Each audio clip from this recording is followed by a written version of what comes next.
cerita yang gak kalah menarik nih. Sejarah Kesultanan Aceh. Ayo, ceritain ke aku, Pipo. Jadi, awalnya di tahun 1511 Masehi, bangsa Portugis berhasil menguasai Malaka. Karena itu, para pedagang mencari pelabuhan lain untuk menghindari Portugis. Pelabuhan yang dipilih adalah daerah Aceh. Kesultanan Aceh berdiri pada abad ke-16 dengan pusatnya di Kutaraja. Kalian tahu nggak sultan pertamanya siapa? Sultan Ali Mogayat Shah. Betul kan, Pipo? Ia memerintah antara tahun 1514 sampai 1528 Masehi. Tepat banget, Lula.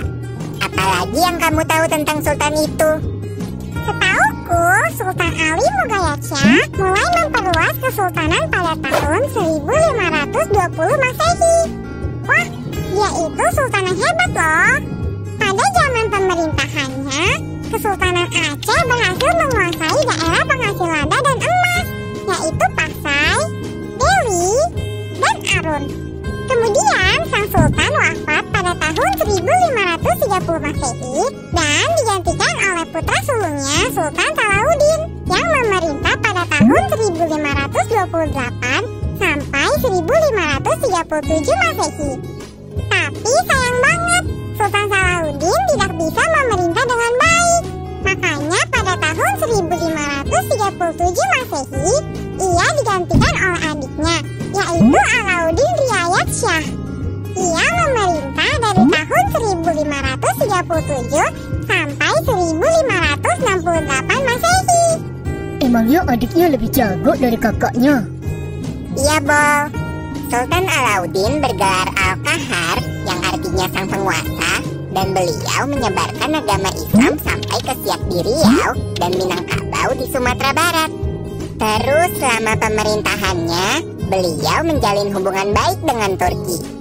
Dampaknya adalah perwira Turki melatih tentara Aceh, bahkan sampai mengajarkan pembuatan meriam di Aceh, sehingga armada Aceh semakin tangguh.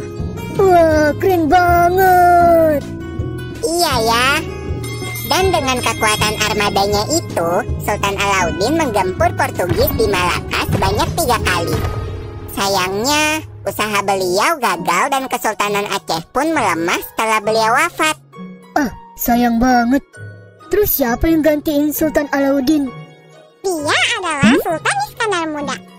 Saat sang sultan naik tahta, wilayah kekuasaan Aceh semakin luas, hampir meliputi seluruh Sumatera, kecuali Palembang dan Lampung yang dikuasai oleh Banten. Nah, cuma sampai Sumatera, Kesultanan Aceh juga memperluas wilayahnya sampai semenanjung Malaysia dengan menaklukkan Johor pada tahun 1615, Pahang pada tahun 1617, dan Kedah pada tahun 1620. Dan kamu tahu nggak, pada tahun 1629, Sultan Iskandar Muda pernah berusaha merebut Malaka juga loh dari Portugis.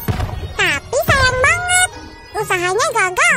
Soalnya Portugis memperalat Sultan Johor untuk menyerang Aceh. Oh iya, Kesultanan Aceh nggak cuma dikenal sebagai pusat perdagangan yang rame loh, tapi juga pusat pengembangan agama Islam yang ternama. Saat itu, ada banyak pujangga ternama seperti Hamzah Fansuri dan ulama Syekh Abdul Rauf Singkil. Beliau adalah orang pertama yang menerjemahkan Al-Quran ke dalam bahasa Melayu. Tapi, lagi-lagi setelah Sultan Iskandar Muda wafat pada tahun 1636, Aceh mengalami kemerosotan. Nah, kita udah selesai nih membahas kesultanan yang ada di Pulau Sumatera. Nanti kita lanjutkan dengan kesultanan yang ada di Pulau Jawa ya teman-teman.